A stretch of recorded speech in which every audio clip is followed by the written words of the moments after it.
Friends, good evening. आज हम लोग शुरू करने जा रहे हैं, जो डिस्कस करेंगे वो है मेंटेनेंस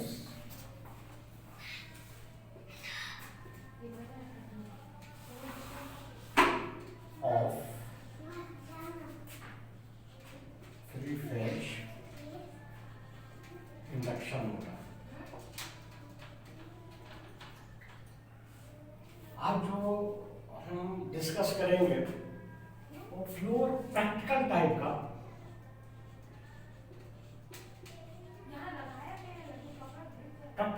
का जो रियल में जिस तरह घटता है केस, उस केस के अनुसार हम लोग मेंटेनेंस करेंगे।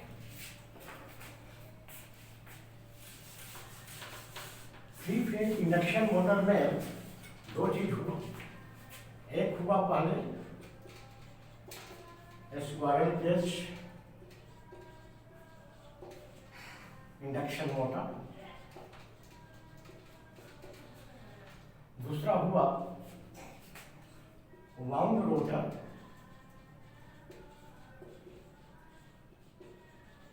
और एक स्लिपिंग इंडक्शन मोटर।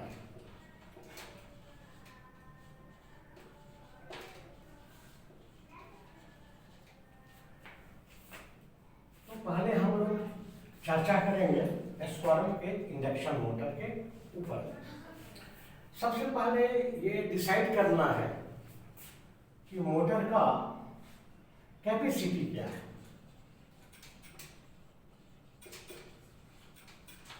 दूसरा आरपीएम क्या है। तीसरा ऑपरेशन क्या है।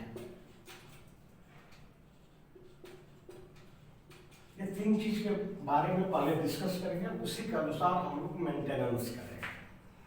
इसके पहले एक चीज मैं बता दूं, मेंटेनेंस तो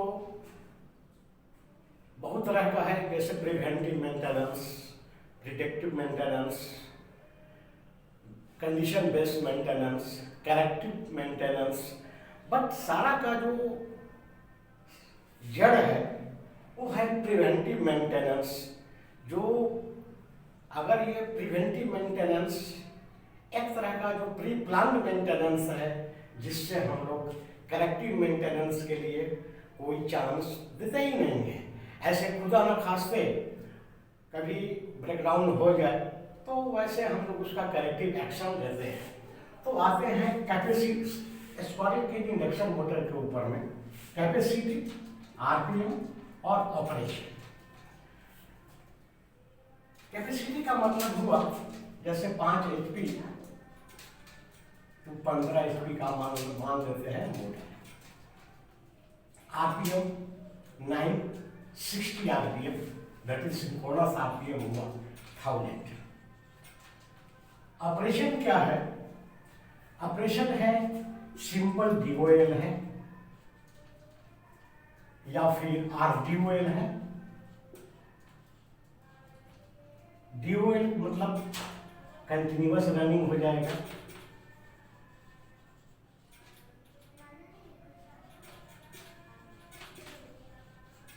और आरडीओएल मीन्स रिवर्स फॉरवर्ड जो है वो इंचिंग टाइम जनरली रहता है। इंचिंग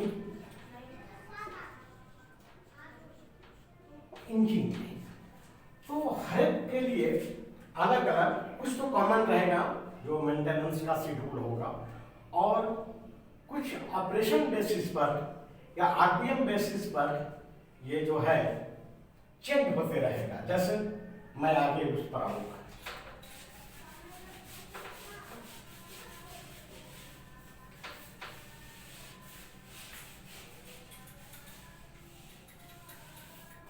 सपोज खास करके मैं एक्सपीरियंस स्टील प्लांट का दे रहा हूं।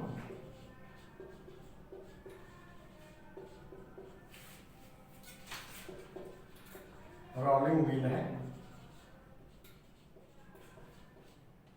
और टीएमटी बार प्रोटेक्शन है।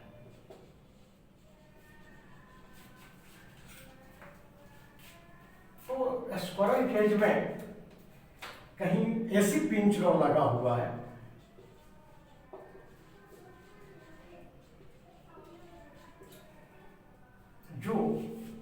सिंपल ड्यू ऑयल के थ्रू 15 HP का है, 960 RPM है और ये कंटिन्यूअस रनिंग में है।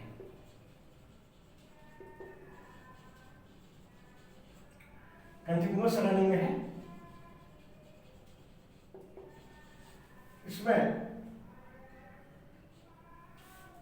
Plant within 24 hours 20 hours running है। तो इसमें जो मोटर जनरली रहता है वो S1 ड्यूटी का होता है, क्योंकि एक बार एक डायरेक्शन में चालू हो गया तो वो चलते रहता है। इस केस में जो मेंटेनेंस करेंगे या मेंटेनेंस जो शेड्यूल होगा वो क्या होगा, तो सर्वप्रथम जैसे है शाउंड, दूसरा है आर्म्स, तीसरा है टेम्परेचर, चौथा है वाइब्रेशन।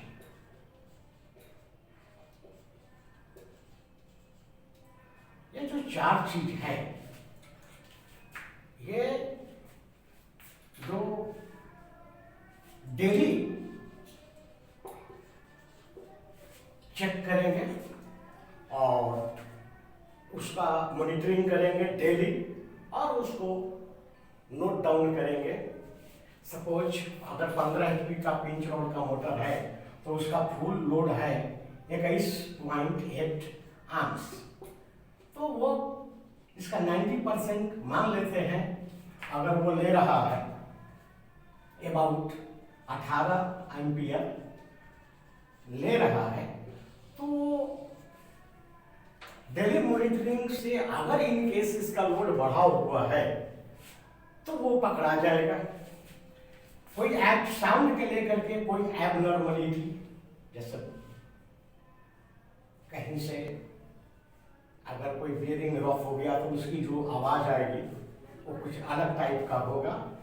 उसका जो बियरिंग का टेम्परेचर है और मोटर वाइंडिंग का टेम्परेचर है, सो ऑप्टिकल नॉन कांटेक्ट थर्मोमीटर जो आता है उससे हम लोग उसका टेम्परेचर ले लेंगे। मान लेते हैं temperature 50 degree to 60 degree C आ रहा है, तो ये नॉर्मल टेम्परेचर हुआ। अगर इन केस बॉडी का टेम्परेचर बढ़ा हुआ है, वो किस कारण से बढ़ा है वो भी पकड़ा जाएगा डेली मॉनिटरिंग में।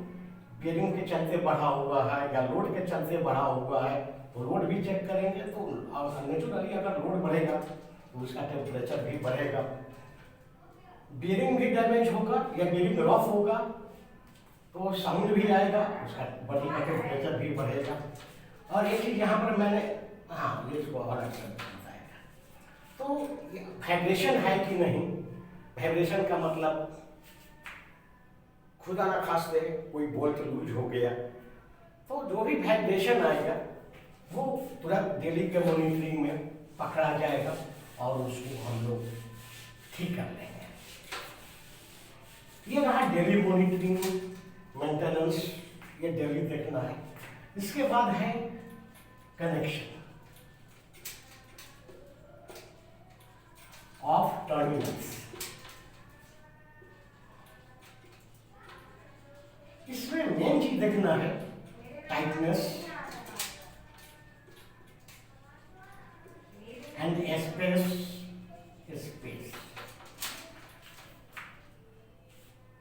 अब ये भी आपका क्वेश्चन हो सकता है कि अगर एक बार हम लोगों ने टाइट किया तो फिर बीच में यूज कैसे होगा।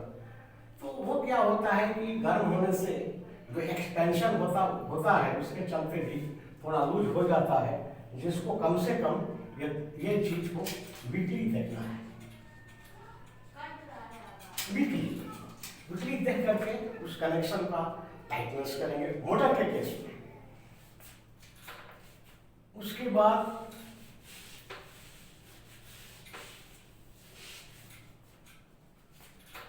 जो जिस ड्यूएल के बल पर वो चल रहा है, मतलब सपोज ML4 कॉन्टेक्टर लगा हुआ है, तो चूंकि ये कंटिन्यूअस रनिंग है, एक ही डायरेक्शन में है, तो इसको जो उसका जो किट्स होता है, कॉन्ट्रैक्टर का जो किट्स होता है, ये किट्स को हम लोग मंथली चेक कर सकते हैं। ये मेंटेनेंस में ही आएगा, जिसको मंथली हम लोग उसका जो किट्स है उसको देखना है।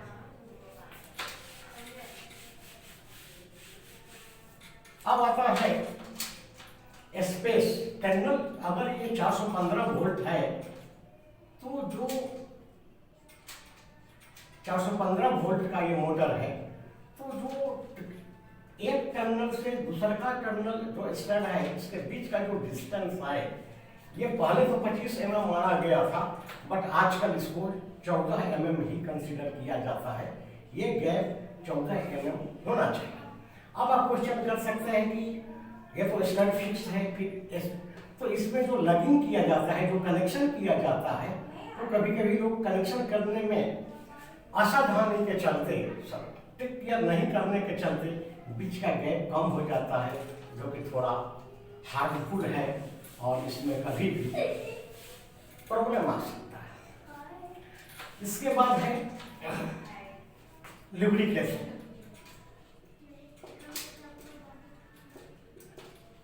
एक्चुअली मैंने और भी बोला कि एक डायरेक्शन में अगर चल रहा है, आरपीएम 960 है,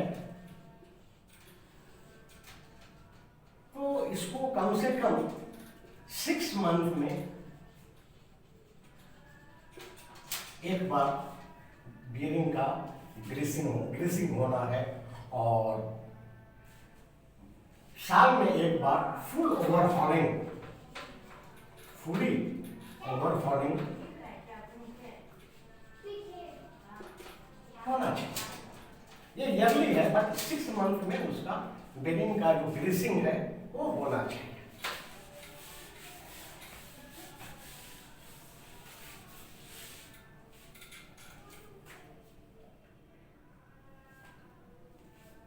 साल में एक बार आईआर वैल्यू भी देखना है। अगर मोटर 415 वोल्ट का है तो आईआर वैल्यू मोटर का भी और केबल का भी साल में एक बार करना है। और चूंकि 415 वोल्ट है, जिसको हम लोग 1000 वोल्ट तक भी कंसीडर करते हैं, तो इस केस में मिनिमम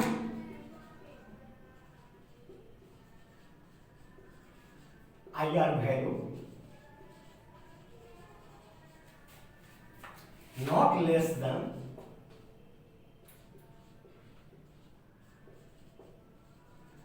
1 मेगा ओम। ये हुआ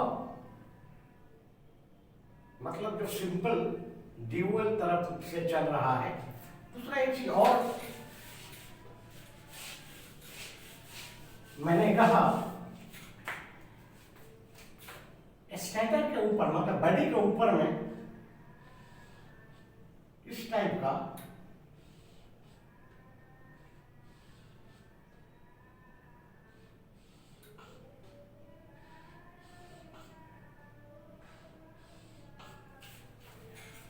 ये फिन्स बना रहता है। फिन्स क्या चीज है कि अगर बैक साइड में ये कूलिंग फैन लगा हुआ है, जो एयर देता है, ये एयर इसी फिन्स का जो 2 फिन्स के बीच का जो गैप है उससे क्रॉस करता है और मोटर को कूल करता है। साथ साथ एक चीज और है कि जो ये फिन्स क्यों दिया, एक तो एयर को बांध करके ऐसे वो निकलने देता है और टोटल मोटर पर वो हवा लगती है। दूसरा चीज है कि मोटर के बॉडी का जो एरिया है, सरफेस एरिया है, उसको बढ़ा देता है और मोटर का हीट का डिसिपेशन जो होता है उसका सरफेस एरिया बढ़ जाता है, जिसके चलते मोटर का कूलिंग बढ़ जाता है।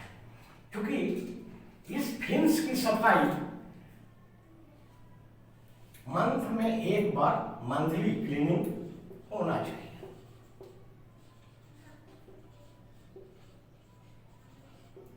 फिन्स जब साफ रहेगा तो मोटर का कूलिंग बेटर रहेगा।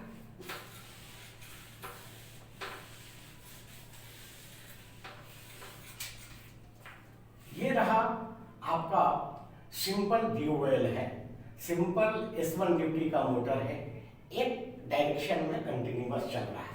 बट जो कन्वेयर्स मोटर होते हैं,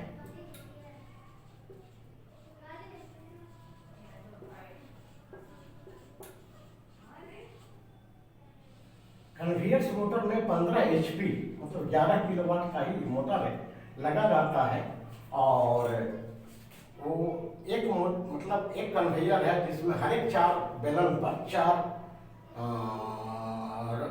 रोलर पर एक 15 HP का मोटर लगा रहता है, जिसका जो ऑपरेशन है वो रिवर्स फॉरवर्ड है।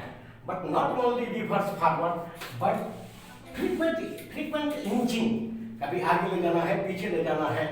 और इसके लिए जो कॉन्टेक्टर लगा हुआ है, मान लेते हैं ML4 का ही 2 कॉन्टेक्टर है जो रिवर्स फॉरवर्ड डायरेक्शन के लिए अलग अलग कॉन्टेक्टर है, और वो बार बार मटेरियल को आगे पीछे करके ले जाते हैं। उनका मतलब फ्रीक्वेंट ऑपरेशन है। तो जब फ्रीक्वेंट ऑपरेशन है तो इस केस में ये दूसरा केस हुआ ऑपरेशन का दूसरे टाइप का, जिसको मैंने लिखा था RDUA, रिवर्स फॉरवर्ड ऑपरेशन।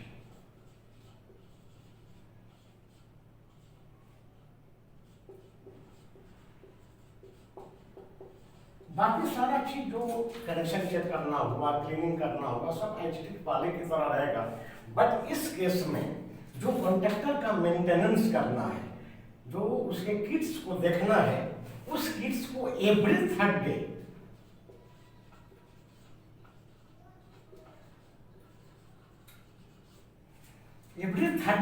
देखना पड़ेगा। इसमें एक कंडीशन है, ये भी मोटर 960 RPM का ही है, मतलब RPM ज्यादा नहीं है। बट कॉन्ट्रैक्टर का मेंटेनेंस एवरी थर्ड डे करना पड़ेगा। और इस केस में एक चीज और बता दें कि अगर मोटर का फुल लोड 21 आर्म्स है, तो चूंकि ऑपरेटर उसको ऑपरेट करते हैं तो इतना फ्रीक्वेंट ऑपरेट करते हैं कि कोई फॉरवर्ड डायरेक्शन में जा रहा है तो उसी में वो रिवर्स लेते हैं। तो ये मोटर ऑलवेज हाई टॉर्क में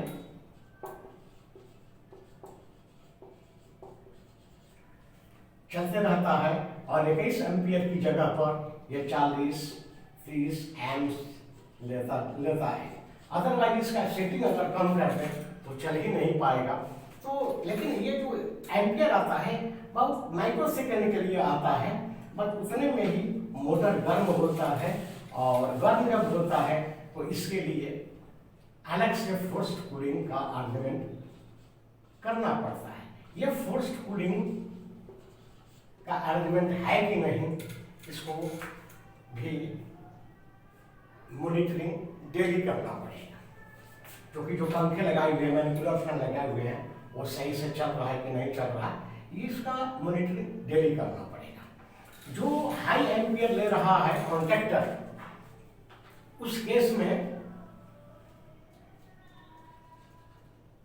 जो टर्मिनल का कनेक्शन है वो डेली चेक करना पड़ेगा।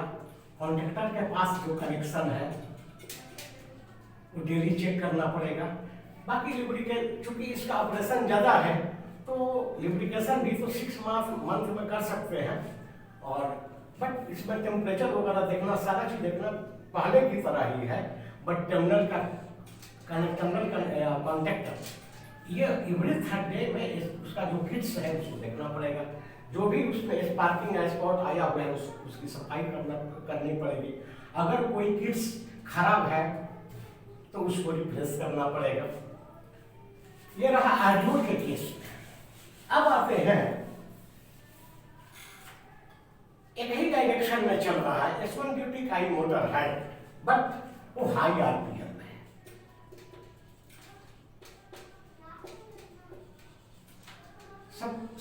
सपोज करिए थर्मिक्स मोटर है,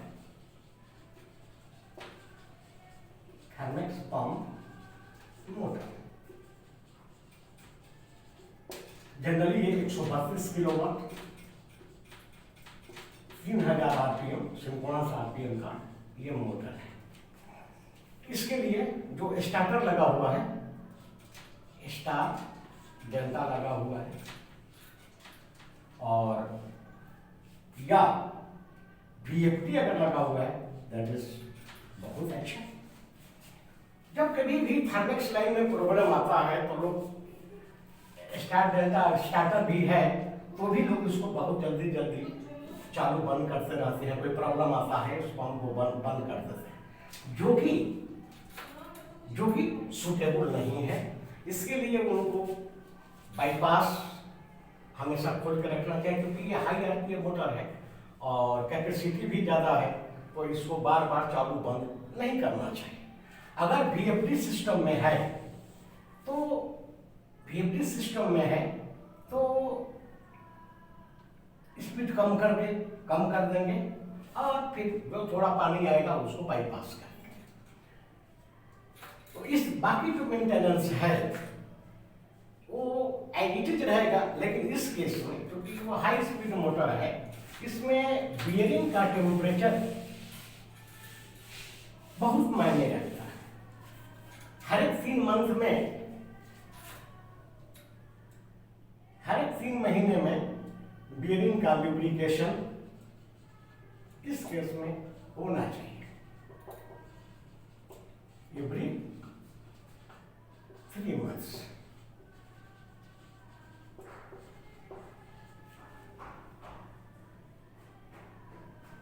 ईयर में एक बार बियरिंग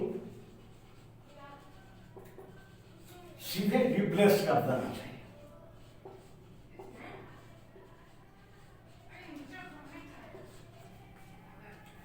क्योंकि हाई स्पीड मोटर है और इसमें जो टेम्परेचर का मॉनिटरिंग है डेली वो बहुत खास मायने रखता है, जो एकदम 100% प्रैक्टिकल है। बट साल में एक बार इसका बियरिंग तो चेंज कर ही देना चाहिए, क्योंकि मोटर हैवी मोटर है, हाई स्पीड मोटर है, उसको किसी तरह का बनने का कोई चांस नहीं देना चाहिए। इस तरह ये 3 phase square cage induction motor का मेंटेनेंस के लिए प्रैक्टिकल जो है वो हमने डिस्कस किया।